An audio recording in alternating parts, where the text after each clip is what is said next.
नमस्कार दोस्तों, मैं प्रशांत कौशिक संवाद इंडिया के मंच पर आप सभी का हार्दिक स्वागत करता हूं, हार्दिक अभिनंदन करता हूं, हार्दिक अभिवादन करता हूं। जैसे कि आप सभी जानते हैं, संवाद इंडिया के मंच पर विभिन्न महत्वपूर्ण विषयों पर चर्चा हम आपके सामने लेकर आते रहते हैं और आज भी उसी कड़ी में एक बहुत ही महत्वपूर्ण राजनीतिक चर्चा हम आपके सामने लेकर प्रस्तुत हुए हैं। लेकिन इस चर्चा की शुरुआत से पहले हमारा आप सभी से आग्रह है कि अगर आपने संवाद इंडिया चैनल अभी तक सब्सक्राइब नहीं किया है, तो कृपया उसे सब्सक्राइब कर दें, साथ ही बेल आइकन जरूर दबाएं, जिससे संवाद इंडिया के अपडेट आपको समय से मिलते रहें। संवाद इंडिया के मंच पर आज की हमारी राजनीतिक चर्चा है गुजरात चुनावों के संदर्भ में। आप सभी जानते हैं, आने वाले कुछ समय में गुजरात चुनाव की घोषणा हो सकती है और गुजरात चुनाव इस समय राजनीतिक गलियारों में बहुत ही चर्चा का विषय बना हुआ है। मुख्य रूप से क्योंकि भाजपा का लगभग 27 सालों से गुजरात में शासन है और एक बार फिर वह आने वाले विधानसभा चुनाव में पुनः सत्ता प्राप्त करने की तरफ अपनी कोशिशें लगातार जारी रखे हुए है। वहीं दूसरी तरफ जो कांग्रेस लगातार पिछले 27 साल से विपक्षी भूमिका गुजरात में है और पिछले विधानसभा चुनाव में बल्कि कांटे का मुकाबला कांग्रेस और भाजपा के बीच रहा है। कुछ ही सीटों के अंतराल से कांग्रेस सरकार बनाने से पीछे रह गई और बीजेपी गुजरात में पुनः सत्ता प्राप्त कर गई। और लेकिन वर्तमान जो आने वाला चुनाव है, इसमें आम आदमी पार्टी के मुखिया अरविंद केजरीवाल जिस तरह से लगातार गुजरात में दौरे कर अपनी पार्टी की संभावनाओं को मजबूत कर रहे हैं, क्या वह भाजपा और कांग्रेस के जो राजनीतिक समीकरण है, जो चुनावी समीकरण है, क्या उसे प्रभावित करने की क्षमता रखते हैं? इन्हीं सब मुद्दों पर आज बहुत ही गंभीर चिंतन करने के लिए हमारे साथ बहुत वरिष्ठ पैनल जुड़ा हुआ है। उनसे मैं आपका परिचय करा देता हूँ। हमारे साथ हैं अरुण वशिष्ठ जी, जो भाजपा के बहुत ही कद्दावर नेताओं में उनकी गिनती होती है और पश्चिम क्षेत्र के वह उपाध्यक्ष भी रह चुके हैं और छात्र जीवन से ही वह संघ के साथ, एबीवी के साथ उन्होंने अपनी राजनीतिक यात्रा शुरू करी और लगभग 50 साल का उनका राजनीतिक जीवन हो चुका है और वह बहुत ही बड़े राजनेता के तौर पर जाने जाते हैं। इसके साथ मैं उनका संवाद इंडिया मंच पर बहुत बहुत स्वागत करता हूं, बहुत बहुत अभिनंदन करता हूं। इसके साथ हमारे साथ अंकुश चौधरी जी हैं, जो आम आदमी पार्टी के मेरठ जिलाध्यक्ष हैं और अपने कार्य से उन्होंने आम आदमी पार्टी को मेरठ शहर के अंदर काफ़ी मजबूत किया है और काफ़ी लोगों को उन्होंने जोड़ा है। वह लगातार लोगों से संपर्क कर आम आदमी पार्टी के साथ लोगों जोड़ने का कार्य कर रहे हैं। उनका भी मैं समाज इंडिया मंच पर बहुत बहुत स्वागत करता हूँ, बहुत बहुत अभिनंदन करता हूँ। साथ ही हमारे साथ एसोसिएट प्रोफेसर स्नेहवीर पुंडीर जी हैं, जो कि राजनीतिक विश्लेषक के तौर पर जाने जाते हैं और छात्र जीवन से ही वह राजनीतिक विषयों पर अपनी मजबूत पकड़ बनाए हुए हैं। उनका जो अध्ययन है राजनीति को लेकर, सामाजिक चिंतन को लेकर, वह उन्हें एक अलग भूमिका में दिखाता है और मैं उनका भी समाज इंडिया के मंच पर बहुत बहुत स्वागत करता हूँ, बहुत बहुत अभिनंदन करता हूँ। तो आज की राजनीतिक चर्चा शुरुआत करते हैं। मैं अंकुश चौधरी के पास चलता हूँ, क्योंकि अंकुश चौधरी की जो पार्टी है आम आदमी पार्टी के मुखिया, इस समय अरविंद केजरीवाल राजनीतिक चर्चाओं के केंद्र में है। दिल्ली में लगातार उनकी सरकार पिछले कई सालों से है और अभी पिछले साल ही उन्होंने पंजाब विधानसभा चुनाव में भी पार्टी को जीत दिलाकर मतलब राष्ट्रीय राजनीति में अपनी भूमिका को कहीं ना कहीं आगे बढ़ाया है। और अब उसी परिप्रेक्ष्य में गुजरात विधानसभा चुनाव के अंदर अरविंद केजरीवाल जिस तरह से लगातार दौरे कर रहे हैं, जिस तरह से अपनी पार्टी की जड़ को वहां मजबूत करने का प्रयास में है, वह क्या आम आदमी पार्टी की संभावनाओं को मजबूती दे रहा है? और साथ ही जो सबसे बड़ा सवाल इस समय है राजनीतिक गलियारों में, कि कहीं में भाजपा और कांग्रेस के जो वोटर हैं, जो मतदाता हैं, उनको अपने साथ जोड़ने में कुछ हद तक कामयाब हो सकते हैं, या केवल जो मीडिया का शोर है या दूसरे मंचों का शोर है वो शोर तक सीमित रह जाएगा? तो अंकुश चौधरी जी, आप क्या सोचते हैं इस बारे में? आपका क्या दृष्टिकोण है अंकुश चौधरी जी? सबसे पहले तो प्रशांत भाई, आपका बहुत बहुत धन्यवाद कि आपने हमें मंच उपलब्ध कराया संवाद इंडिया का। और जैसा कि आपने कहा कि अरविंद केजरीवाल जिस तरीके से गुजरात में हम लोग जा रहे हैं, देखिए गुजरात में साफ साफ ये दिखाई दे रहा है कि एक तरफ वो सरकार है जिससे लोग त्रस्त हैं, जिससे लोग परेशान हैं, जिससे लोग हताश हैं। एक तरफ विकल्प के तौर पर अरविंद केजरीवाल की आम आदमी पार्टी, जो 2 राज्यों में काम करके फिर तीसरे राज्य की तरफ हम लोग गए। हम लोगों ने दिल्ली में काम किया बिजली पे, पानी पे, शिक्षा पे, स्वास्थ्य पे, रोजगार पे। हम लोग जब पंजाब में गए तो पंजाब की जनता ने हमें मैंडेट दिया, और ये खाली ऐसा मैंडेट नहीं दिया कि ठीक है चलिए सरकार बन गई। प्रचंड बहुमत की सरकार पंजाब के अंदर हमारी बनी, और पंजाब की जनता से जो वादे किए उस पर निरंतर भगवत मान सरकार लगातार काम कर रही है। चाहे वो मोहल्ला क्लिनिक का मामला रहा हो, 75 मोहल्ला क्लिनिक हमने जनता को दे दिए बनाकर, चाहे भर्ती का मामला रहा हो, तो इन तमाम चीज़ों पे हमने जब काम किया। और पंजाब के बाद हम गुजरात गए तो गुजरात के अंदर लोगों को भरोसा है, लोगों को यकीन है, क्योंकि लोगों ने एक तरफ देखा है कि 15 लाख के वादा करने वाले लोग थे, एक तरफ वो लोग थे जो 80 बनाम 20 करने वाले लोग थे, एक तरफ वो लोग हैं जो बिजली पे, शिक्षा पे, पानी पे, स्वास्थ्य पे, रोजगार पे बात नहीं करते, वो तमाम अनर्गल मुद्दों पे बात करते हैं, लेकिन एक मध्यम वर्गीय परिवार की जो न्यूनतम जरूरत है उनको पूरा करने के लिए जो चीज चाहिए वो उस पर सवाल नहीं करते। अरविंद केजरीवाल जी की सभाओं में भगवत मान जी की सभाओं में जिस तरीके से लाखों लाख लोग गुजरात के अंदर आ रहे हैं, ये इस बात का द्योतक है कि आने वाले समय में आम आदमी पार्टी पूरी मजबूती के साथ गुजरात के अंदर भी वही करके दिखाएगी जो हमने दिल्ली में किया और पंजाब में किया। ऐसा तमाम सोशल मीडिया पे भी और तमाम चीजें, और खाली ये भीड़ जो है इस बात की द्योतक है, हमारा इतना कहना है। जी जी, अंकुश भाई आपने बड़े विस्तार से बात बताई कि किस तरह से अरविंद केजरीवाल के नेतृत्व में आम आदमी पार्टी अपनी भूमिका तलाश रही है गुजरात के अंदर। मैं इसी प्रश्न को अरुण वशिष्ठ जी के पास ले जाता हूँ, क्योंकि पिछले काफी समय से, लगभग 27 साल से गुजरात में भाजपा का शासन है, और इस बार भी जिस तरह की राजनीतिक वहाँ पे बिसात बिछाई जा रही हैं, और प्रधानमंत्री नरेंद्र मोदी गंभीरता से लगातार गुजरात के दौरे उन्होंने शुरू कर दिए हैं। अमित शाह जी भी अब लगातार गुजरात के दौरे पर हैं। तो क्या वे उन्हें गुजरात में अपनी सत्ता की वापसी के लिए जो उनके प्रयास हैं, क्या वे आपको सफल होते दिख रहे हैं, या आम आदमी पार्टी की भूमिका कहीं, जैसे शहरी क्षेत्र में कहा जा रहा है कि सूरत नगर निगम में जैसे आम आदमी पार्टी को सफलता मिली थी, क्या उससे कुछ भाजपा के वोट जो मतदाता हैं उसमें सेंध लग सकती है? या कांग्रेस की भूमिका को, जैसे प्रधानमंत्री ने भी हाल ही में अपने भाषण में कहा था कि कांग्रेस जिस तरह से राजनीतिक अपनी यहाँ पे चाल चल रही है गुजरात के अंदर, ग्रामीण क्षेत्रों में लगातार वह अपने संपर्क कर रही है बिना किसी मीडिया में आए हुए, बिना किसी शोर किए हुए, तो उससे आप क्या समझते हैं जो प्रधानमंत्री का कांग्रेस को लेकर भी बयान बड़ा महत्वपूर्ण माना जा रहा है इस समय? क्या पुनः भाजपा को सरकार बनता आप देख रहे हैं गुजरात के अंदर, या कहीं ना कहीं कांटे की लड़ाई आप देख रहे हैं? अरुण वशिष्ठ जी। जी नमस्कार। भाजपा गुजरात में एक पहली पार्टी है देश भर की जिसका 27 वर्ष से लगातार शासन है। मुझे नहीं लगता कि कोई और, जो जहां तक मेरा राजनीतिक अनुभव है जो मुझे ध्यान में आता है, बंगाल में ज्योति बसु की सरकार, मार्क्सवादी 25 साल जरूर रहे थे, लेकिन किसी भी एक दल की सरकार 27 वर्ष ये गुजरात में है। माननीय मोदी जी का नेतृत्व और भाजपा का सुशासन, ये कारण है लगातार भाजपा वहाँ शासन में है, और आने वाले चुनाव को भी हम पहले से अधिक मतों से जीतेंगे, हमारा विश्वास है। और उसका कारण भी है, वहाँ केवल कांग्रेस से चुनाव होता है, कांग्रेस के साथ इस बार भी चुनाव कांग्रेस के साथ ही होगा।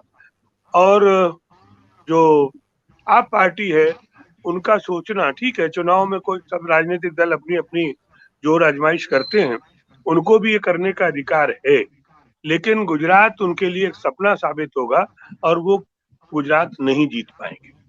अभी उन्होंने हिमाचल से शायद विड्रॉ कर लिया है, उत्तर प्रदेश भी आए थे चुनाव लड़ने, कुछ मिला नहीं, उत्तराखंड में चुनाव लड़ने गए थे तो जो उनके पीएम के कैंडिडेट थे उन्होंने भाजपा ज्वाइन कर ली है। इसलिए ये चुनाव से पहले का या मीडिया की हाइप है, धरातल पर वहां सरकार के विरोध में कोई स्थिति नहीं है, कोई एंटी इनकम्बेंसी नहीं है, और वहां विकल्पहीनता है, केवल और केवल भाजपा है।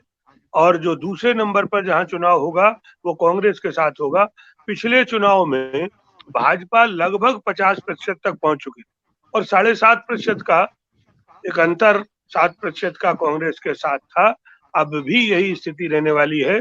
अभी जो लगातार टीवी चैनल पर कुछ रिपोर्ट भी आनी शुरू हो गई हैं जिसमें कांग्रेस के साथ चुनाव, भाजपा को भारी बहुमत और तीसरे नंबर की पार्टी आप रहेगी। जिस तरह से बताया कि जो राजनीतिक संभावना है कांग्रेस और भाजपा के बीच ही मुकाबला होना है, और आम आदमी पार्टी को ज्यादा वहाँ पे अभी संभावना कुछ ऐसी नहीं है कि कहा जाए कि मुख्य लड़ाई में वो आ सकती है। इसी प्रश्न को मैं स्नेहवीर जी के पास ले जाता हूँ। स्नेहवीर जी को राजनीतिक विश्लेषक के तौर पर उनकी ख्याति है, और वो जानते हैं राजनीति को, अपने जमीन से उन्होंने देखा है, छात्र जीवन से ही अपने, और बड़ा गहरा उनका अध्ययन है राजनीति को लेकर। गुजरात चुनाव इस समय बहुत चर्चा केंद्र में है स्नेहवीर जी, और जैसे अरुण वशिष्ठ जी ने और अंकुश चौधरी जी ने बताया कि किस तरह से उन्होंने अपनी पार्टियों के बारे में बताया कि हमारी संभावनाएं ज्यादा मजबूत हैं। आप इसका क्या दृष्टिकोण इस बारे में कि गुजरात चुनाव की जो परिपाटी रही है कि भाजपा लगातार सत्ता में रही है, कांग्रेस मुख्य विपक्षी भूमिका में ही है, क्या वैसी पिक्चर आपको दिखाई दे रही है, या उसमें कुछ बदलाव दिखाई दे रहा है आपको? जैसा कांग्रेस दावा कर रही है कि इस बार निश्चित रूप से हम वहां पे सरकार बना सकते हैं, और भाजपा इस समय हताशा की है, और इसलिए वह नए नए तरह से आरोप प्रत्यारोप का दौर नया चला रहे हैं। आप क्या सोचते हैं इस बारे में कृष्णवीर जी? को धन्यवाद, और एक धन्यवाद इसलिए कि आपका जो चयन है इसमें लोगों को सिलेक्शन का वो बहुत कमाल का है।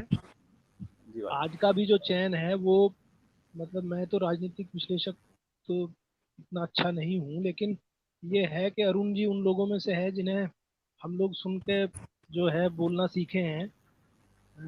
अंकुश जी का चयन आपने किया, तो मैं जो है धन्यवाद बोल रहा था बाबूजी प्रशांत जी के लिए कि अरुण जी का चयन आज किया गया अपने यहाँ बिठाने के लिए। हम इन लोगों को जो है सुनकर बोलना सीखे हैं, तो इनके सामने हम राजनीतिक विश्लेषक कुछ भी नहीं हैं। और अंकुश भाई जो बैठे हैं बहुत क्रांतिकारी नेता हैं, उन्होंने वास्तव में अपने राजनीतिक दल की एक पहचान यहाँ कराई है, वो हमेशा मेहनत करते रहते हैं। तो मेरा मानना ये है प्रशांत जी कि एक बात मुझे लगती है कि आम आदमी पार्टी ने एक चैलेंज तो इस देश में खड़ा किया है, और राजनीति का जो एक फिलहाल लंबे समय से एक जो लाइन राजनीति की रही है वो रही है कि मैं एक बात को बोलता हूं कि वेलफेयर पॉलिटिक्स से राजनीति पीछे हट रही है। तो मुझे लगता है कि आम आदमी पार्टी ने एक डिस्कोर्स लोगों के बीच में ला के रखा है कि अगर पब्लिक वेलफेयर की पॉलिसी हम लेके आएंगे तो मुझे लगता है कि लोगों को वो पॉलिसी पसंद आती है। इसके उदाहरण के तौर पर मैं बस इतना बोलना चाहता हूं कि आप दिल्ली में आम आदमी पार्टी के जीतने का एक ट्रेंड रहा है। जब दिल्ली में आम आदमी पार्टी जीत के आई है तो उसने पूरी तरह लगभग सफाया किया है विपक्ष का। और मेरा ये भी मानना है कि आप मानिए कि पंजाब में आम आदमी पार्टी आई है सत्ता में, तो वहां भी उसने विपक्ष को बहुत बुरी तरह से जो है हराया है। मुझे इसके पीछे लगता है कि आम आदमी पार्टी और बाकी जो राजनीतिक दल हैं उनमें अभी एक अंतर ये है कि अरविंद केजरीवाल ने इस जगह को भरने का काम किया है जिसे हम वेलफेयर पॉलिटिक्स बोल रहे थे। मुझे लगता है कि गुजरात में भी आम आदमी पार्टी ने एक चैलेंज खड़ा करने का काम किया है। मैं अरुण जी की बात से यहाँ बिल्कुल सहमत हूँ कि इतने लंबे समय तक इस देश में कम राजनीतिक दलों ने शासन किया है, तो आम आदमी पार्टी ने मेरे हिसाब से निसंदेह एक चैलेंज खड़ा किया है गुजरात। जी जी बिल्कुल सही कहा आपने, चैलेंज खड़ा कर दिया आम आदमी पार्टी ने। और पंजाब विधानसभा चुनाव में जीत के बाद तो उनमें आत्मविश्वास अलग दिखाई दे रहा है। प्रदीप अरोड़ा जी भी हमारे साथ जुड़ गए हैं और मनविंदर भिम्बर जी भी हमारे साथ जुड़ गई हैं। मैं दोनों का बहुत बहुत स्वागत करता हूँ, अभिनंदन करता हूँ।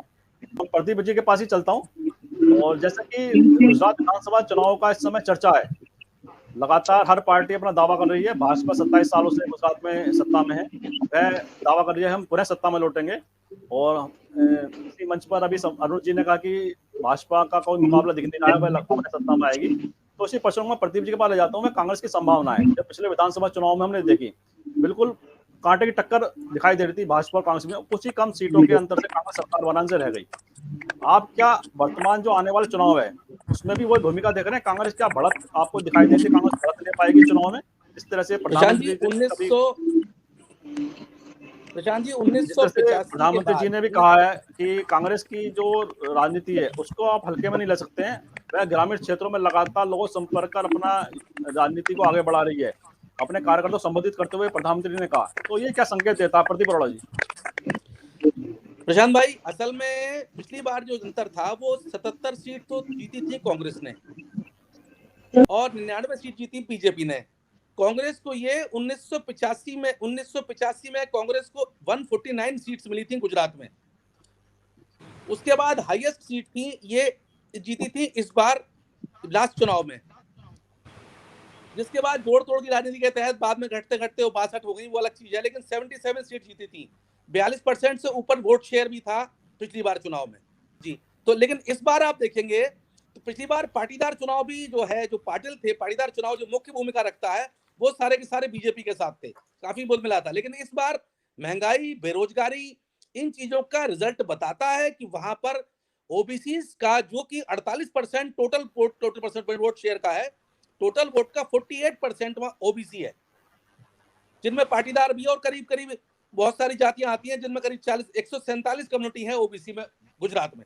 कुल 147 जातियां गुजरात में ओबीसी में आती हैं, जो अधिकतर महत्व रखता है। इस बार उन सबका मोह भंग जो है वो बीजेपी से दिखाई दे रहा है, चाहे वो बेरोजगारी की बात हो, महंगाई की बात हो, अन्य परेशानियां हो और एंटी इनकम फैक्टर हो, ये सब चीजें मिलकर इस बार वहां बीजेपी को हराने का पूरी कोशिश कर रही है।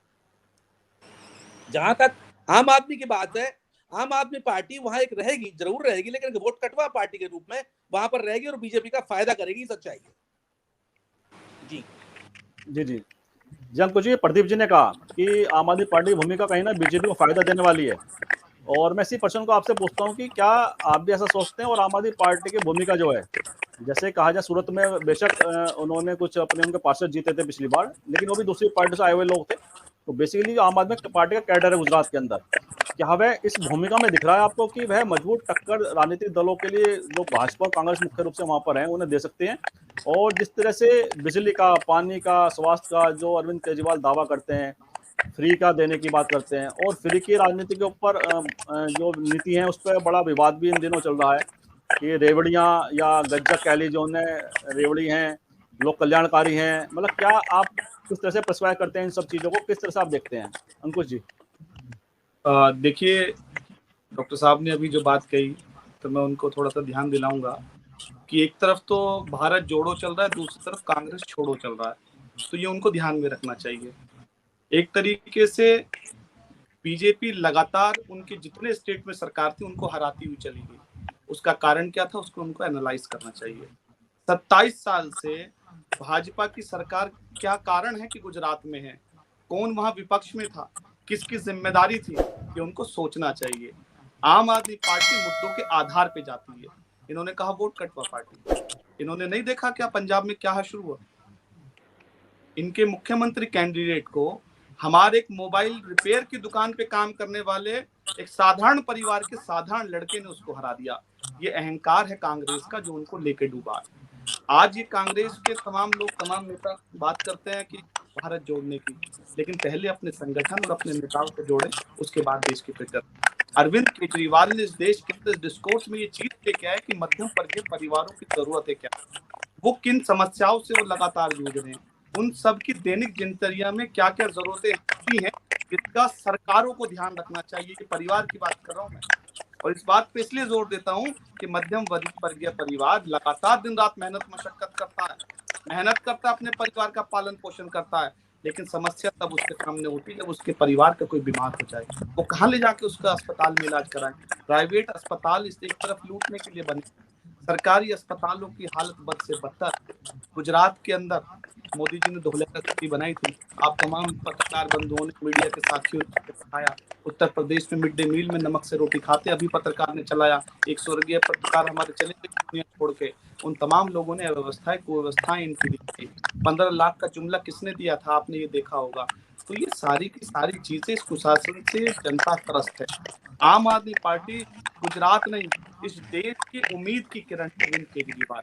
अरविंद केजरीवाल जो कहते हैं वो करते हैं। मैं आपका ध्यान प्रशांत भाई एक और लेके जाऊंगा, जब अभी दिल्ली में जब चुनाव हुआ था तो इस देश में एकमात्र मुख्यमंत्री ऐसे थे जो जनता के बीच में गए, उनसे ये कहा कि अगर मैंने काम किया हो तो मुझको वोट दे देना, और दिल्ली की जनता ने वोट दिया, प्रचंड बहुमत की सरकार बनाई। देश के गृह मंत्री घर घर पर्चा बांट रहे थे, उन्होंने कहा कि कहाँ तुम्हारे सीसीटीवी कैमरा लगे, हमने निकाल के दे गया, कल गली नंबर 5 में आप इस समय पर्चा बांट रहे थे। तो भाजपाइयों का कुछ नहीं होगा। कांग्रेस मुद्दे विहीन पार्टी है, ना कोई मुद्दा है, ना उनके पास कैडर है। 27 साल के अंदर उनके राजनीतिक दलों के लोग, तमाम लोग उनके जो गिने चुने के आ जाते हैं, वो सारे के सारे जाके बीजेपी में जाते हैं। ताजा उदाहरण मैं आपको बताता हूँ, गोवा में तमाम समाचार में चली खबर, अखबारों में छपी, किस पार्टी के साथ एमएलए गए, गोवा में हमारे 8% वोट मिली, रिकॉग्नाइज पार्टी है हम गोवा में, 3 स्टेट में हमारी रिकॉग्नाइज पार्टी है, और वहां पे हमारे 2 एमएलए हैं।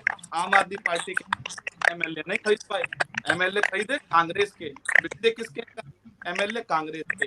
तो ये एक तरीके से उसकी बी टीम है, और ये जो सत्ता का वहां पे घालमेल चला, ये दोनों तरफ से मिलकर चला है। जनता त्रस्त है, हताश है। आम आदमी पार्टी की आप लगातार रैलियां देखिए, उन रैलियों में जिस तरीके से लोग आते हैं, जिस तरीके से म्युनिसिपल कॉर्पोरेशन के जो चुनाव वहां पे हुए, और उस चुनाव में 27 सीटें हम लोग जीत के आए, और वो चुनाव कहाँ पे हुआ था, वो मोदी जी के गढ़ सूरत में हुआ था। उस सूरत में हम लोग 27 सीटें पार्षद की जीत के आ गए, म्युनिसिपल कॉर्पोरेशन की जीत के आ गए। तो इसलिए आम आदमी पार्टी मुद्दों के आधार पे गई है, हम लोगों को हमने गारंटी दी है, क्योंकि ये जितने राजनीतिक दल हैं ये सिर्फ दिखावे की राजनीति करते हैं। छोटा सा उदाहरण मैं आपको बताता हूँ, पूरे देश के अंदर आप देखिए, जब क्योंकि हिंदू मान्यता वाले हम लोग, हमारे घर रक्षाबंधन और भैया दूज का त्योहार होता है, तो उस समय जब अखबार आता है, क्या लिखा होता है उसमें कि माननीय योगी आदित्यनाथ जी ने अपनी माताओं बहनों के लिए उनकी बच्ची यात्रा फ्री, लेकिन दूसरी तरफ अरविंद केजरीवाल ने साल के 365 माताओं बहनों को फ्री बस की यात्रा देते हैं। हम लोग ये यात्राएं जब फ्री उनको दे कहाँ से दे रहे हैं? ये क्योंकि जो सरकार के पास पैसा इकट्ठा आता है, जो जीएसटी से सरकार के पास पैसा इकट्ठा होता है, वो जनता का पैसा है। जनता का पैसा जनता के लिए हम लोग इस्तेमाल करते हैं। ये फ्री की रेवड़ियां ये लोग कहते हैं, अरे फ्री की रेवड़ियां जो बड़े बड़े चार्टर्ड प्लेन खरीद घूमते हैं मंत्री सांसद विधायक, उनके पास कहाँ से आता है? जो बड़े बड़े भत्ते वो लोग लेते हैं कहाँ से आता है? आम आदमी पार्टी सुचिता की राजनीति करती है। पंजाब इसका बड़ा उदाहरण है। पंजाब में 5-5, 6-6 बार जीत के विधायक आते थे, उनको पेंशन मिलती थी 5-5, 6-6 बार की। राष्ट्रपति जो महामहिम राष्ट्रपति महोदय, उनसे ज्यादा उनकी पेंशन होती थी। हम लोगों ने एक पेंशन देने का काम किया। अब चाहे कितनी बार चुने गए, तो हम लोगों ने छोटी छोटी जरूरतों से छोटी छोटी पॉकेट से पैसा बनाया। दिल्ली फ्लाईओवर बनाया तो उसके निर्माण में पैसा बनाया, तो अरविंद केजरीवाल ने अपने कैबिनेट को बुलाया कि बताओ ये पैसा बचा, अब इसका क्या करें? तो कहा जी कितना पैसा बचा? 150 करोड़। ठीक है, तो माताओं बहनों की बस की यात्रा फ्री करो। दूसरे प्रोजेक्ट में काम किया, उससे पैसा बचा, तो क्या करें? कि अस्पताल का इलाज फ्री कर दो। और ये सब हम लोग एक तरफ ये कर रहे हैं, दूसरी तरफ देश के प्रधानमंत्री मोदी क्या करते हैं? अपने कैबिनेट को बुलाते हैं और अभी उन्होंने कारपोरेट टैक्स जो है 30% से घटा के 22% कर दिया, उसको 8% घटा दिया। उसका मायने ये हुए कि सालाना इस देश की केंद्र सरकार को, इस देश की सरकार को 1,45,000 करोड़ का घाटा हुआ है। और मोदी जी ने बुलाया अपने मित्रों को, फायदा जब पहुंचा दिया तो अपने कैबिनेट को बुलाया, उनसे पूछा भाई अब क्या करें, ये कहाँ से पूरा करें? तो कैबिनेट ने पता क्या बताया? यार महामहिम आप हमारे आका हैं प्रधानमंत्री जी, ये सारा पैसा इस देश की 130 करोड़ भोली भाली जनता से हम पूरा करते हैं। उनके दूध पे टैक्स लगाते हैं, उनके आटे पे टैक्स लगाते हैं, उनके चावल पे टैक्स लगाते हैं, बच्चों की कॉपी पेंसिल पे टैक्स लगाते हैं, अस्पताल में इलाज कराने जाओगे तो कमरे पे भी टैक्स लगाएंगे। ये इन्होंने टैक्स लगाने का काम किया, 5% टैक्स लगाया देश की जनता पे। तो जनता इस समय त्रस्त है और इस भाजपा, यही हमारा कहना है। और बाकी मुंगेरी लाल के हसीन सपने सबको देखने चाहिए, सबको उसका अधिकार है। हम लोग काम के आधार पे जाते हैं, हम लोग अपने जो इतने हमारे कार्यकर्ता हैं उनके आधार पे हम लोग जाते हैं। हमारे पास कोई पेड वॉलंटियर नहीं है। हम लोग छोटी छोटी न्यूनतम जितना हमारा कार्यकर्ता है वो बचत करता है, उस बचत को लगा के कार्यक्रम और तमाम चीजें आयोजन करता है। लेकिन दूसरी तरफ मोदी जी के मित्र उनको हजारों करोड़ रुपया देते हैं। DHFL को किस तरीके से उसमें भ्रष्टाचार हुआ, कितने लाख करोड़ रुपए इन लोगों को दिए, कितने हजार करोड़ रुपए दिए, ये सब आपने देखा। किस तरीके से अडानी को एक मोदी जी, क्योंकि मैं तो उनको कहता हूँ मोदी जी के जो मित्र हैं, पहले मित्र हुआ करते थे, अब उनके बच्चे हैं वो, क्योंकि उनका एक ही बाप है जिसका उनके सर पे हाथ है, वो इस देश के प्रधानमंत्री जी, जो अब से 8 साल पहले मात्र 40 से 45 हजार करोड़ का जिसका बिजनेस होता था, आज वो दुनिया का दूसरे नंबर का सबसे अमीर बन गया। ऐसा वो क्या काम करता है, इस देश की 125 करोड़ जनता को बताइए, हमारे जैसे मध्यम वर्गीय परिवार के लोगों को बताइए, स्नेवीर पुंडीर जैसे हमारे जो लोग बैठे हैं उनको बताइए, वो अपने गाँव में तमाम क्रांतिकारी लोगों को बताएंगे, वो भी कोई फार्मूला ढूंढ ले।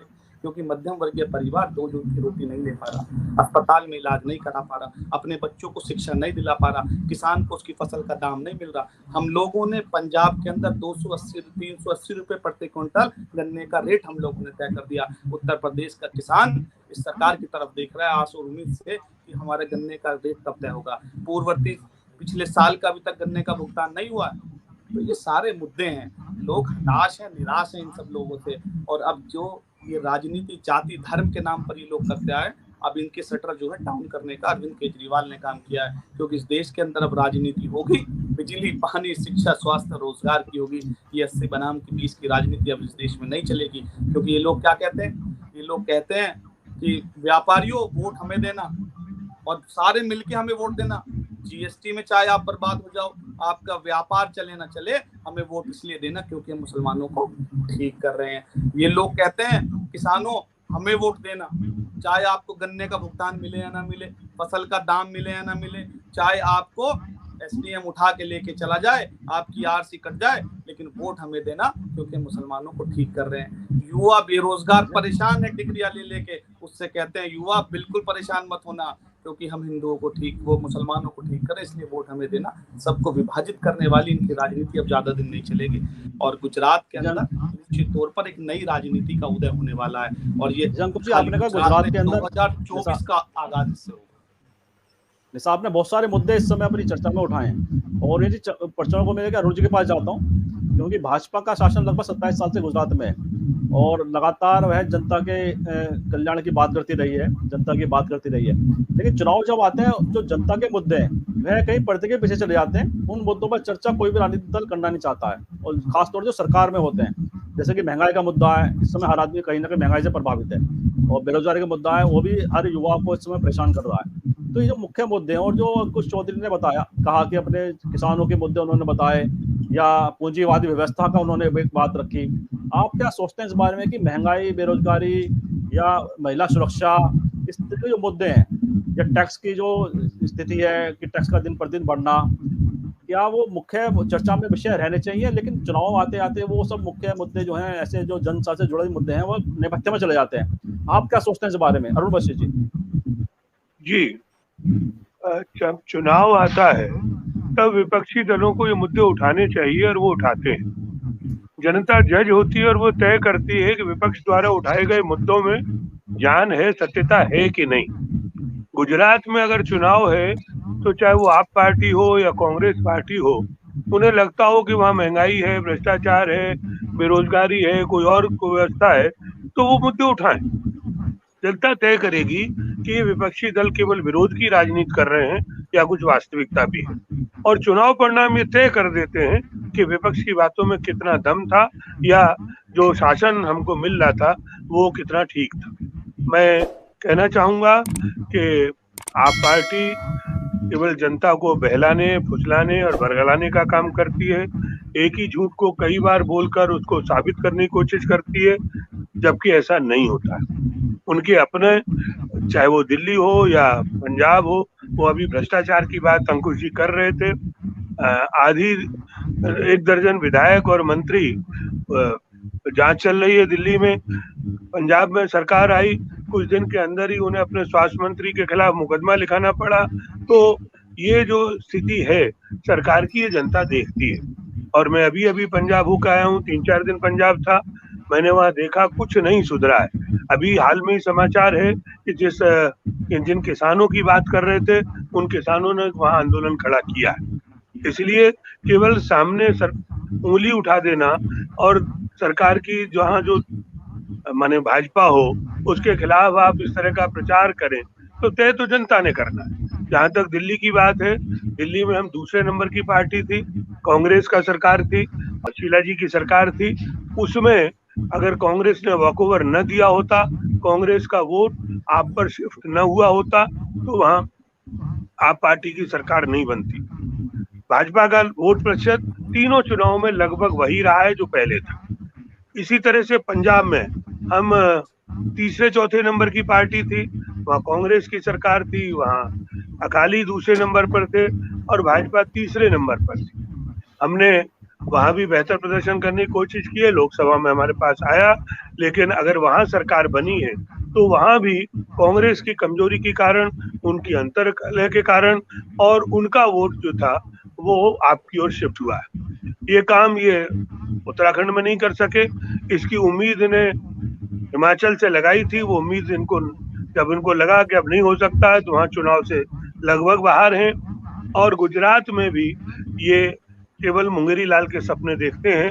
और मैं कहना चाहूंगा कि अपने मुंह मियां मिट्ठू बनने वाली जो कहावत है वो आप पर लागू होती है। भाजपा निश्चित रूप से वहां सरकार बनाएगी, पहले से अच्छे बहुमत से बनाएगी। और जैसा प्रदीप भाई ने कहा है कि वो वोट कटवा पार्टी है, निश्चित रूप से आप वहाँ वोट कटवा पार्टी है। अब किसका वोट काटेंगे, कहीं आपका वोट ज्यादा न काट लें और हमारी जीत का अंतर और न बढ़ जाए। अपने को मजबूती से करें। चुनाव भाजपा का कांग्रेस के साथ ही होगा, आपके साथ नहीं।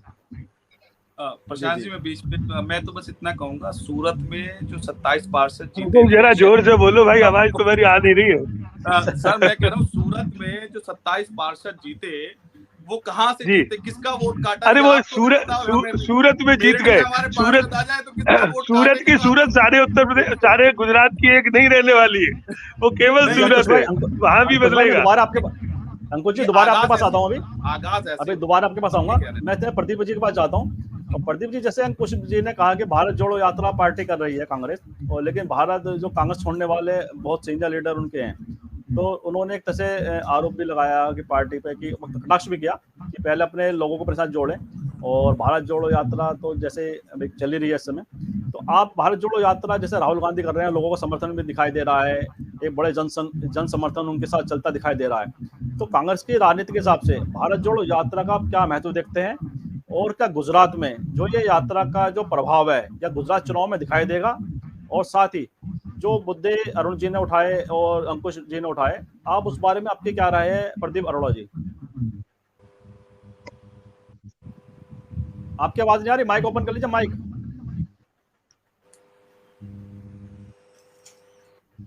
इतने में सिनवीर जी के पास जाता हूँ कि जैसा सिनवीर जी आपने सुना कि अरुण जी ने कहा, और प्रदीप जी का भी आपने सुना था पहले, और अंकुश जी ने भी कहा कि जो मुद्दे हैं बेसिकली उन मुद्दों पर चर्चा होनी चाहिए, लेकिन मुद्दे राजनीतिक चर्चा से गायब हो जाते हैं चुनाव की जब संदेह आती है कि चुनाव के दौर पे नए नए मुद्दे, दूसरे तरीके से मुद्दे आ जाते हैं, और व्यक्तिगत आरोपों का दौर ज्यादा बढ़ जाता है, ये हम देखते हैं। और जिस तरह से कुछ शुरू भी हो गया है ये, और जैसे अरविंद केजरीवाल ने कहा कि अन्य जो अपने विरोधी राजनीतिक बोलते हैं कंस बता दिया, उन्हें कंस की औलाद बता दिया। तो इस तरह के जो आरोप प्रत्यारोप हैं, ये क्या उचित है? क्या क्या कहना है आपका?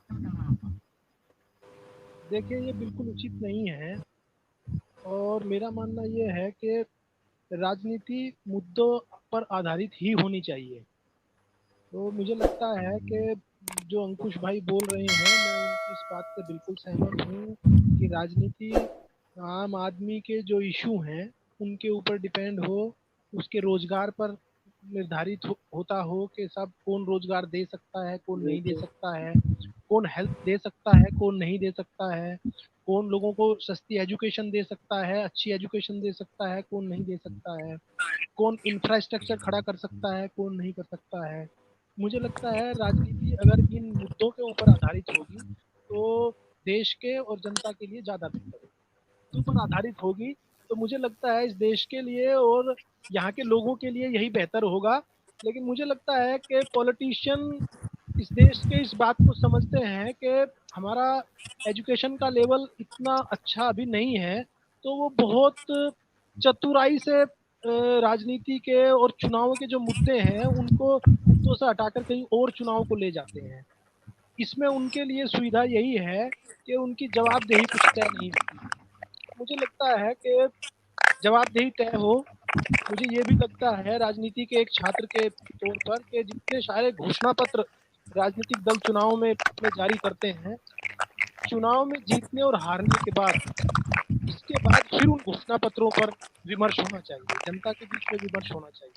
लेकिन हम और आप जितनी सारी बात कर रहे हैं, ये तब तक सार्थक नहीं होगी जब तक किसी देश की जनता इन चीजों को अच्छे से समझना और पकड़ना शुरू नहीं करती। मुझे लगता है कि असली मुद्दे हेल्थ है, शिक्षा है, ये सारे मुद्दे जब तक राजनीति के केंद्र में नहीं आएंगे तब तक राजनीति आभासी राजनीति रहेगी। जी जी, मुझे लगता है आपने जनता के मुद्दों की बात कही, आपने जनता के मुद्दों की बात कही। वो प्रदीप जी के पास मैं पुणे जाता हूँ, कनेक्टिविटी प्रॉब्लम आ गई तो जुड़ गए प्रदीप जी हमारे साथ पुणे। तो जैसे कि प्रदीप जी, मैंने आपसे पूछा था कि भारत जोड़ो यात्रा के लेकर कि कांग्रेस के लिए वह क्या प्रभावशाली सिद्ध होगी गुजरात के चुनाव में, आप क्या सोचते हैं इस बारे में? जो कांग्रेस की भूमिका है, क्या गुजरात में वह अपनी सत्ता प्राप्त करने की स्थिति में है, आपको दिखाई देती है? और जो आम जनता के मुद्दे हैं वह परिदृश्य में क्यों नहीं आ पाते हैं चुनाव के समय? आप क्या सोचते हैं प्रदीप जी? देखिए, जहां तक भारत यात्रा का सवाल है प्रसाद भाई, भारत यात्रा आप भी देख रहे हैं, मैं भी देख रहा हूँ, पूरा देश देख रहा है। ये बात जरूरी है कि इलेक्ट्रॉनिक मीडिया जो है वो बहुत कम देख रहा है, वो कंट्रोवर्शियल मुद्दों को कभी पेंट पे लगाता है, कभी स्नैकर दिखाता है, कभी टी शर्ट के पैसे दिखाता है। जो बीजेपी के लोग सोशल मीडिया डालते हैं वही वो उसको दिखाता है, वही जो है मेन स्ट्रीम का मीडिया कर रहा है। उसको जानते हैं आज आपके मेन स्ट्रीम का मीडिया को क्या नाम दिया गया है इस समय, आप भी जानते हैं, मैं भी जानता हूँ। मेन स्ट्रीम के मीडिया में किस नाम से मारा जाता है, तो बार बार लेना मुझे भी अच्छा नहीं लगता। अब देखिए, जहां तक सवाल है भारत यात्रा का, कर्नाटक जैसा प्रदेश जहां पर आज कांग्रेस सत्ता में नहीं है और बीजेपी अपना दावा कर रही है कि वहां बीजेपी बनेगी, बीजेपी रहेगी, बीजेपी आगे जाएगी, वहां के लोगों ने ये दिखा दिया है कि किस तरीके से केरल से भी ज्यादा जहां सत्ता में सरकार है, जहां से राहुल गांधी सांसद है, उस स्टेट से भी ज्यादा भीड़ कर्नाटक में टूट कर उनके पास आ रही है। वो आगे बढ़ेंगे तो दिखेगा, जो बीजेपी शासित प्रदेश बीच में बढ़ेंगे वहां भी क्या हालत दिखाई देगा, और इसका बहुत बड़ा इफेक्ट गुजरात में पड़ रहा है। गुजरात से यात्रा नहीं निकल रही है, ये कुछ अफसोस है, कुछ पैसा होगा रास्ता, लेकिन उसका भी बहुत बड़ा फर्क बराबर के स्टेट गुजरात तक पड़ रहा है, क्योंकि इस समय सबसे बड़ा मुद्दा बेरोजगारी, भ्रष्टाचार और महंगाई है, ना कि अन्य बातें रह गई है। महंगाई आप देख लीजिए कहाँ से कहाँ पहुंच गई है, करीब 40 से 42% महंगाई पिछले 3 सालों में बढ़ी है। ये बहुत बड़ा ग्राफ है, इतना बड़ा ग्राफ कभी हिंदुस्तान के इतिहास में नहीं हुआ। जहाँ आम आदमी पार्टी कहती है ठीक कहती है, हम तुम्हारे घर लेकिन नेगेटिव समझ नहीं आती। अभी ये भाई ने कहा कि आपके पार्टी के लोग छोड़ जा रहे हैं, अरे पार्टी थी कौन सी हिंदुस्तान में? क्या 5-7 लोग बीजेपी के बाहर उड़वाई बैठे, इन लोगों के पुराने एबीवी वाले ये पार्टी छोड़ के नहीं गए। लेकिन बीजेपी में देखो या और पार्टी में देखो, सब हमारे लोग गए हुए। अब तो लोग मजाक में कहने लगे बीजेपी में भी एक कांग्रेस प्रकोष्ठ बन जाना चाहिए, कांग्रेसी लोग कितने पहुंच गए। तो आम आदमी पार्टी भी नई शुरू, इसमें भी काफी पहुंच गए। मेरे ही परिचित कई सारे लोग दिल्ली के भी विधायक, जिनको मैं 2-3 लोग जानता हूं, जिनकी पार्टी में चले गए। तो ऐसा नहीं है, ये तो कांग्रेस की दल है, हमेशा लोग जाते रहे आते रहे। ये मध्यम मार्ग की पार्टी है, मध्यम मार्ग की पार्टी है। यहाँ पर सबके लिए रास्ते खुले हैं, किसी को मना नहीं है, किसी को हाँ नहीं है। यहाँ तो लोग आते रहते हैं। अब कहता हूँ अरुण जी को मैं जानता हूँ, ये नहीं है, ये शुरू से वही है, लेकिन हमारे काम सम्मान शुरू से करते थे और बातें। अब जहाँ तक सवाल है, वोट कटवा पार्टी है, ईमानदारी से वोट कटवा पार्टी है।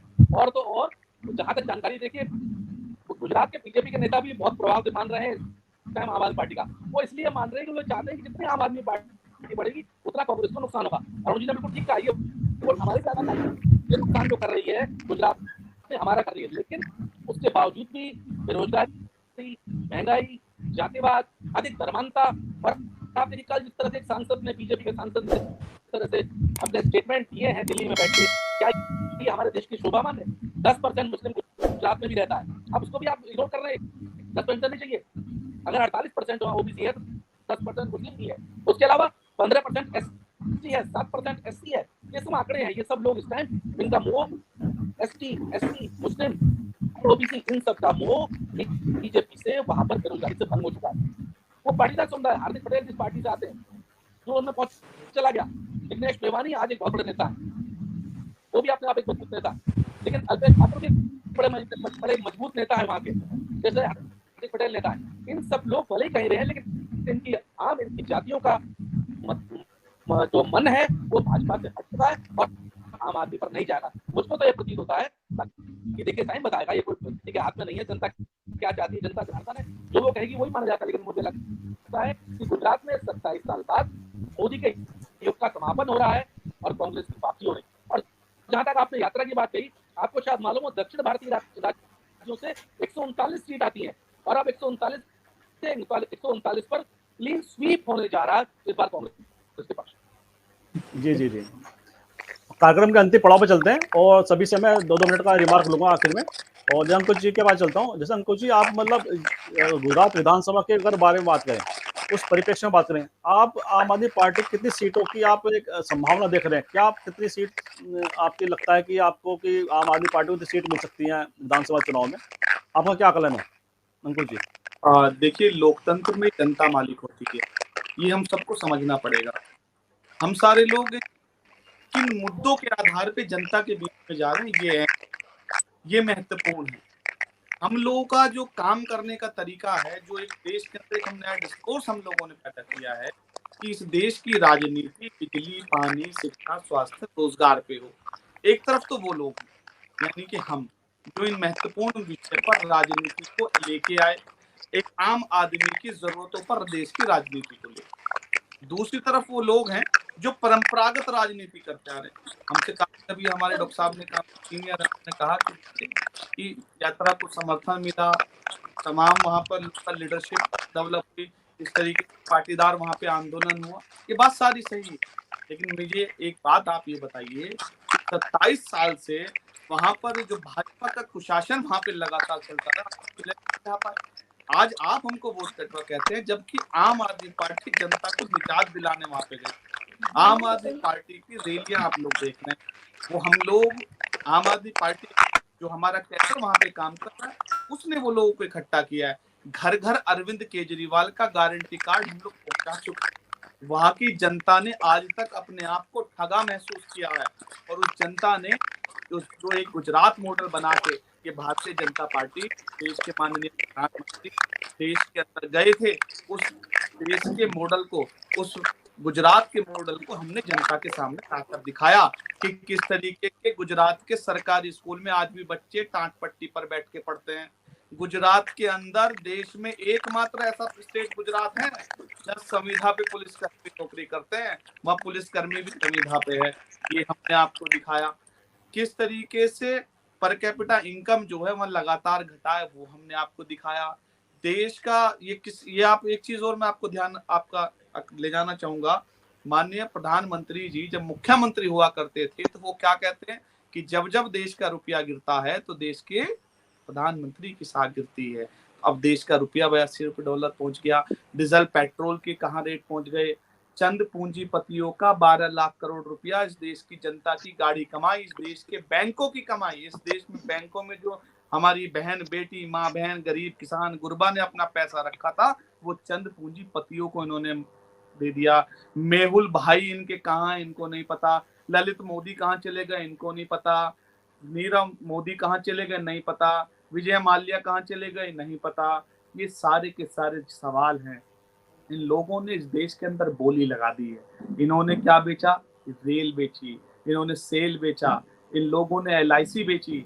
इस देश के अंदर जब गाड़ी कमाई से कोई संपत्ति अर्जित करता है तो इस देश के अंदर उसको सपूत कहते हैं, और जब कोई परिवार का बेटा बच्चा कोई संपत्ति बेचता है तो उसको कपूत कहते हैं। तो कैसी सरकार चल रही है, कैसा इस देश के अंदर इन लोगों ने वातावरण पैदा कर दिया है, भाई से भाई को लड़ाने का काम था, ये सब जनता देख रही है। और फिर मैं यही बात कह के अपनी बात को खत्म करूंगा कि जनता जनार्दन है, लोकतंत्र में जनता मालिक है, और अब ये राजशाही नहीं है, जनतंत्र है। और लोग, मुझे लगता है कि मुद्दों पे आधार पे अगर वहां पे चुनाव होगा, क्योंकि उस बैटल के हम मास्टर हैं, उस पिच के हम लोग सचिन तेंदुलकर हैं, कि अगर बिजली पानी शिक्षा स्वास्थ्य पर बात करोगे और हिंदू मुस्लिम सिख ईसाई को लड़ाने की बात करोगे तो कहीं ना कहीं उस पिच की मास्टर भारतीय जनता पार्टी है। हम कोशिश करते हैं कि गुजरात का चुनाव मुद्दों के आधार पे हो। तो मैं आपसे दावे के साथ, अंकुश जी, आप कितनी सीटों का आकलन कर रहे हैं? आम आदमी पार्टी को कितनी सीट मिल सकते हैं गुजरात में, क्या आकलन है आपका? देखिए, सीटों का आकलन करना अभी जल्दबाजी है। मैं सीटों के आकलन की बात नहीं कर रहा, क्योंकि मैं वही दोहरा रहा हूँ कि लोकतंत्र में जनता मालिक है।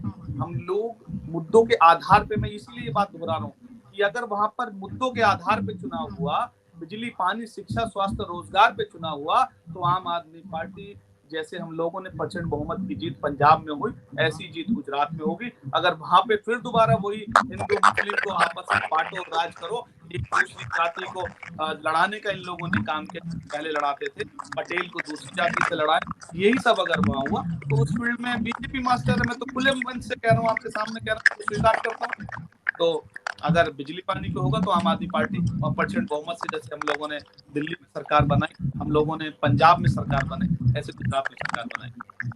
प्रदीप जी के पास आता हूँ। तो प्रदीप जी, जैसा आपने सुना कि अंकुश जी ने बड़े सारे बातें कही कि किस तरह से आम आदमी पार्टी, अगर मुद्दों की बात आती है तो आम आदमी पार्टी उसमें बढ़त दिखाई देती है, चाहे बिजली की बात हो, पानी की बात हो, स्वास्थ्य की बात हो।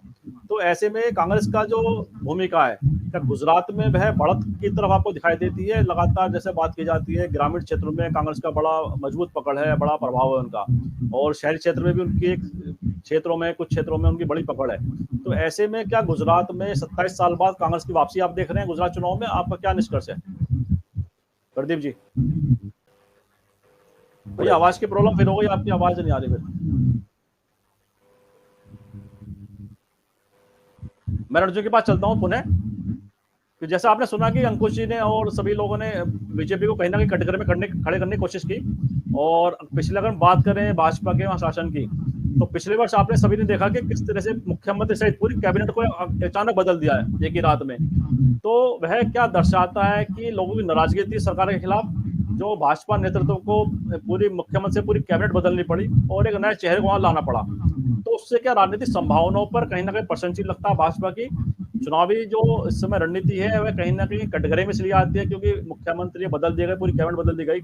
और वर्तमान समय की चुनौती तो निश्चित रूप से भाजपा के लिए बड़ी हुई है, ऐसा मानते हैं, सभी लोग मान रहे हैं। तो आपका क्या नजरिया है अरुण रशीद जी इस बारे में? और साथ ही एक प्रश्न और मैं जोड़ूंगा आपके लिए कि प्रधानमंत्री ने पिछले कुछ महीने पहले एक अपने सभा में कहा था कि जो फ्री की रेवड़ियां, उन्होंने आरोप लगाया था फ्री की रेवड़ियां बांट रहे हैं विपक्षी दलों पर, और ये इस समय राजनीतिक गलियारों में बड़ा चर्चा भी है इस तरह की योजनाओं को लेकर।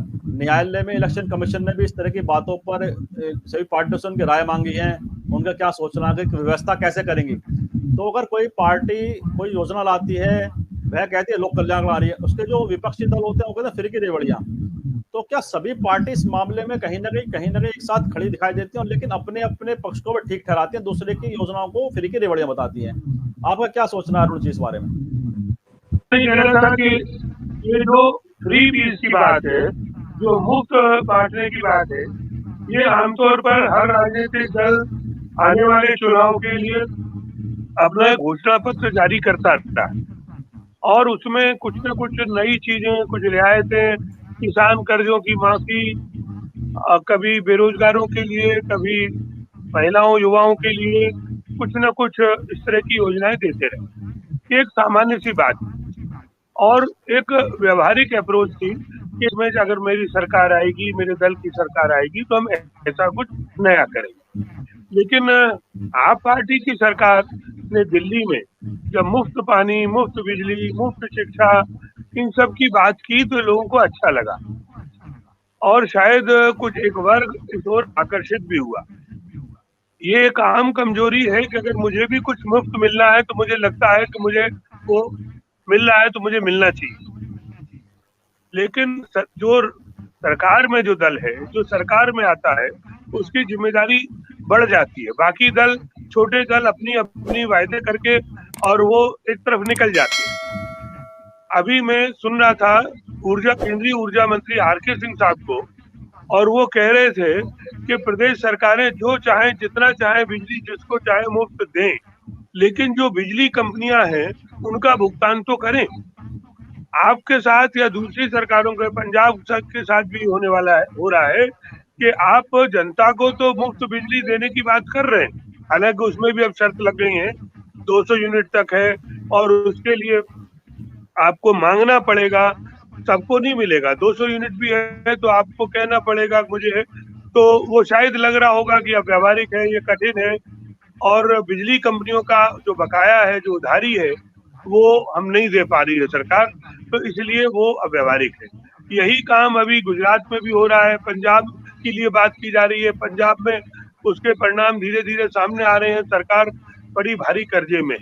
तो मेरा कहना तो यही है कि राजनीतिक दलों को वही वायदे करने चाहिए जो सरकार में आने पर पूरा कर सके और जिसके लिए उनके पास बजट की व्यवस्था हो, ठीक हो, और वो एक जनहितकारी सरकार हो जो जनता के लिए सभी पार्टियां चाहती हैं कि उनके भलाई के काम करें, उनको अच्छे से अधिक सुविधाएं दें, लेकिन सीमा से बाहर जाकर अव्यवहारिक इस तरह की रेवड़ियां बांटना, इस पर न केवल चुनाव आयोग ने चिंता की है, अपना जो सुप्रीम कोर्ट है उसकी भी चिंता है, और इस सारी चिंता को सभी राजनीतिक दलों को ध्यान में रखकर एक मर्यादा में इस प्रकार की बात करनी चाहिए और केवल झूठे वायदे करके या भविष्य खराब करके जनता का भी और प्रदेश का भी विकास अवरुद्ध हो, ये कोशिश जो भी राजनीतिक दल कर रहे हैं उनको इस पर विचार करना चाहिए।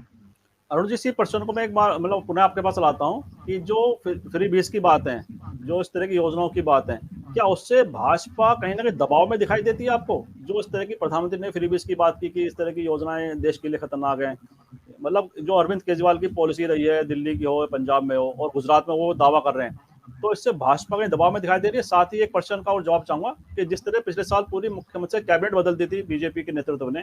जी देखिए, सरकार बदल देना, मुख्यमंत्री बदल देना, मंत्रिमंडल में परिवर्तन कर देना, ये तो राजनीतिक दल और प्रदेश जो मुख्यमंत्री है उनका अधिकार रहता है। हाँ, ये बताइए किसी परिवर्तन पर कोई विद्रोह हुआ हो, कोई नाराजगी सामने आई हो, बल्कि एक अनुशासन की एक बड़ी मिसाल सामने आई कि मुख्यमंत्री अगर बदले गए, कुछ मंत्री बदले गए, तो कोई असंतोष या कोई विद्रोह की स्थिति नहीं थी। ये बेहतर प्रशासन देने के लिए, बेहतर व्यवस्था देने के लिए, यदि कोई कमी है तो उसको पूरा करने के लिए, और जो है उनको दूसरी जगह उनका बेहतर उपयोग करने के लिए इस प्रकार की बदल होती रहती। कांग्रेस ने भी किया है और जो राजनीतिक दल सरकार में रहे उन्होंने किया है। जी जी जी, कृष्णवीर जी, कार्यक्रम अंतिम पड़ाव पे मैं आपके पास आता हूं और आपने सबको सुना, कि किस तरह से उन्होंने अपने अपनी बात रखी और सभी के दावे हैं कि अपने हमारी पार्टी सरकार गुजरात में आएगी। लेकिन मैं आपसे ये पूछना चाहता हूँ कि जिस तरह की फ्रीबीज की बात है कि वेलफेयर स्टेट की बात, तो क्योंकि हमारे भारतीय लोकतंत्र की व्यवस्था है कि वेलफेयर स्टेट होना चाहिए, लेकिन अंकुश चौधरी ने अपने बयान में कहा भी था कि ये पूंजीवाद की तरफ, जिस तरह के दो व्यापारी उन्होंने नाम लिया कि अडानी, मतलब जिस तरह से वो दुनिया के शीर्ष 2 में उनका नाम आ गया है, तो एक कॉर्पोरेट जो पॉलिसी है सरकार की और वेलफेयर स्टेट होने की जो एक द्वंद्व आपस में, वो क्या टकराव है दोनों चीजों के नीतियों के अंदर कि वेलफेयर स्टेट में जैसे फ्रीबीज की बात आ जाती है या लोगों को सहूलियत देने की बात आ जाती है, वहीं अगर कॉर्पोरेट जो नीति की अगर हम बात करें उसमें वो ये टकराव दिखाई देता है। आपका क्या नजर है, क्योंकि आपने इसका बड़ा अध्ययन है आपका इस बारे में, आप क्या सोचते हैं इस बारे में स्नेवीर जी? प्रशांत जी, मुझे लगता है कि लोकतंत्र का वह स्वरूप सबसे अच्छा होता है जिसमें लोगों की इतनी ही ज्यादा सहभागिता कायम हो पाए। यहाँ जो रेवड़ी और बाकी सारी चीजों पे बात हो रही है, मैं उससे थोड़ा सा असहमत हूँ। मुझे ये लगता है कि जो पॉलिटिशियन ये बात कर रहे हैं कि साहब ये फ्री की जो चीजें बट रही हैं, ये रेवड़ियां हैं लोगों के बीच में और ये नहीं होना चाहिए, मैं इससे सहमत तब हो सकता था अगर ये सारे पॉलिटिशियन, जैसे अभी बात आई थी कि साहब पंजाब में एक पेंशन कर दी गई है। अ, अरुण जी मेरी बात सुन रहे होंगे। मुझे नहीं पता कि वो कितने सहमत इस बात से हैं कि अगर मैं किसी सदन में 5 बार जाता हूँ और कई सदनों में जाता हूँ, मुझे हर बार की अलग से पेंशन दी जाए, और मैं पॉलिटिशियन किस टाइप का हूँ कि मैं कहूँ कि मेरे लिए तो ये पेंशन जरूरी है, लेकिन पूरे देश में जो लोग रहते हैं उनके लिए पेंशन जरूरी नहीं है। तो मुझे लगता है कि, और एक बात ये भी मुझे लगती है कि डेमोक्रेसी का जो स्वरूप हम देखते हैं उसमें हमें ये जरूर देखना चाहिए कि जिस टाइप के प्रतिनिधि हम चुन रहे हैं वो हमारी क्लास के हैं या हमारी क्लास से ऊपर के हैं। आप लोग ये देखिए कि एडीआर एक संस्था है जो रिसर्च करती है इलेक्शंस पे, और उसके बाद उन्होंने ये कहा है कि लगभग 80% से ऊपर का आंकड़ा है कि जो संसद में हमारे लोग बैठते हैं, जनप्रतिनिधि बैठते हैं, वो करोड़पति हैं 80% से ऊपर। और अगर कैबिनेट का ऐसा आंकड़ा आप उठाएंगे तो वो 90 से भी ऊपर जाता है शायद, अगर मैं मेरे आंकड़े सही मैं बोल रहा हूँ तो वो शायद 90% से भी ऊपर जाता है कि करोड़पति और अरबपति लोग हमारा प्रतिनिधित्व कर रहे हैं। तो मुझे लगता है कि ऐसे लोगों के लिए बहुत छोटी छोटी सी चीजें भी रेवड़ियां हो सकती हैं कि उनके लिए लगता हो, लेकिन आम आदमी जो जी रहा है वो महंगाई से त्रस्त है, उसे एक अदद रोजगार चाहिए, उसको घर में बीमार होने वाले किसी व्यक्ति के लिए बहुत सस्ती सी स्वास्थ्य की कोई सुविधा चाहिए। मुझे लगता है कि राजनीति को राजनीतिज्ञों ने बहुत चतुराई से इन सब मुद्दों से हटाकर कहीं और खड़ा कर दिया है। राजनीति को उन्हीं सारे मुद्दों के ऊपर लाना चाहिए।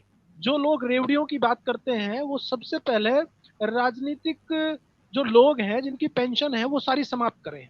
मुझे लगता है कि ऐसा आदमी बिल्कुल कोई अच्छा पॉलिटिशियन नहीं हो सकता जो अपने ऊपर और दूसरों के ऊपर जो नियम लागू करते हैं उनमें अंतर हो।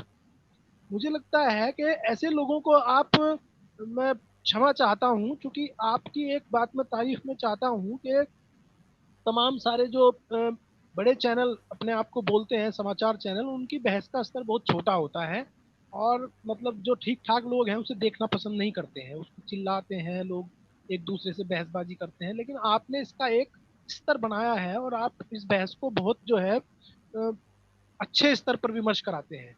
तो मुझे लगता है कि ये जो गिरगिट पॉलिसी है कि मेरे लिए जो चीजें अच्छी हैं वो पूरी दुनिया के लिए खराब है, तो सुविधाएं मेरे लिए तो होनी चाहिए। पॉलिटिशियन ने अपने लिए सुविधाएं खड़ी की हैं लेकिन लोगों के लिए वो नहीं होनी चाहिए। सब्सिडी मेरी कैंटीन के लिए तो हो जाए, लेकिन लोगों को जो सब्सिडी मिलती है वो खत्म कर दी जाए। जो मैं ये भी कह रहा हूँ कि कॉरपोरेट टैक्स आप घटा देते हैं तो वहाँ कितना मोटा नुकसान सरकार को होता है उसका कोई डेटा आप लोगों को ऊपर नहीं देते हैं। ऊपर से ये कहते हैं कि साहब अगर थोड़ी सस्ती बिजली किसी को दे दी जाए तो उससे देश घाटे में जाएगा।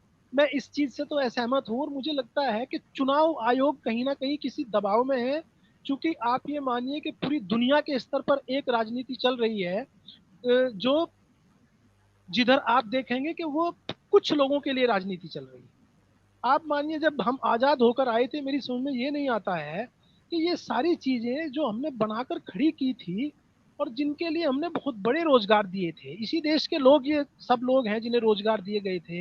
हम लोग बहुत बार सवाल उठाते हैं कि लोगों को हम इतना मोटा वेतन देते हैं, कहाँ के हैं ये लोग जिन्हें हम वेतन देते हैं? इसी देश के हैं कि कहीं से उठा कर लाए हैं हम लोग इन्हें। तो मुझे लगता है कि हम लोगों को इस पर एक पुनर्विचार करना चाहिए कि हम किधर जा रहे हैं।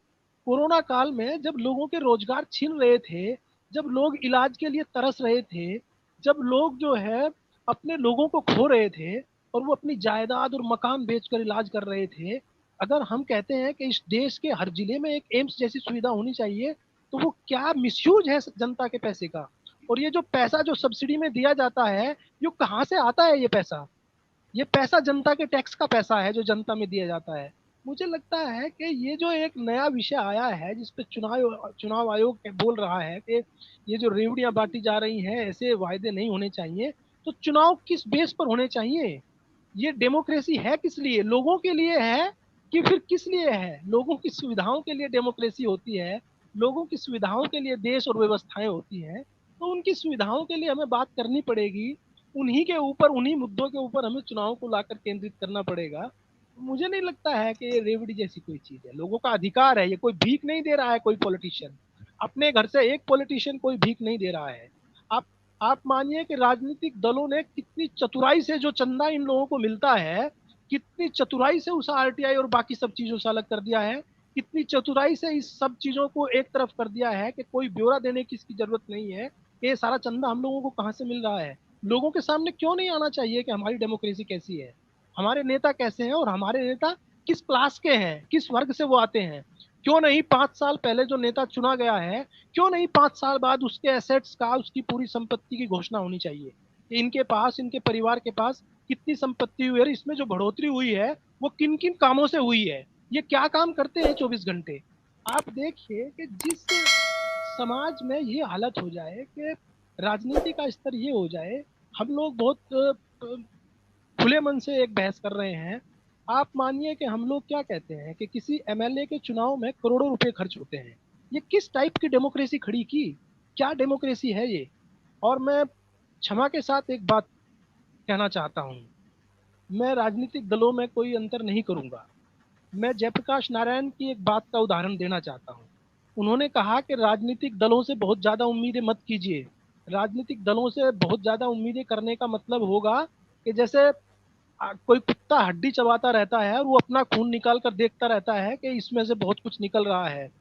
जब तक आंदोलन इस देश में खड़े नहीं होंगे, आदरणीय अरुण जी आंदोलन के व्यक्ति हैं, वो मेरे याद है, मैं उन्हें बहुत बार सुनता हूँ, वो आंदोलन के व्यक्ति हैं। इस देश में जब डेमोक्रेसी को बंधक बनाने की कोशिश की गई तो ये उन लोगों में से हैं जो मेरठ की तरफ से, जिनका नाम है कि हमारे लोग भी जेल गए थे।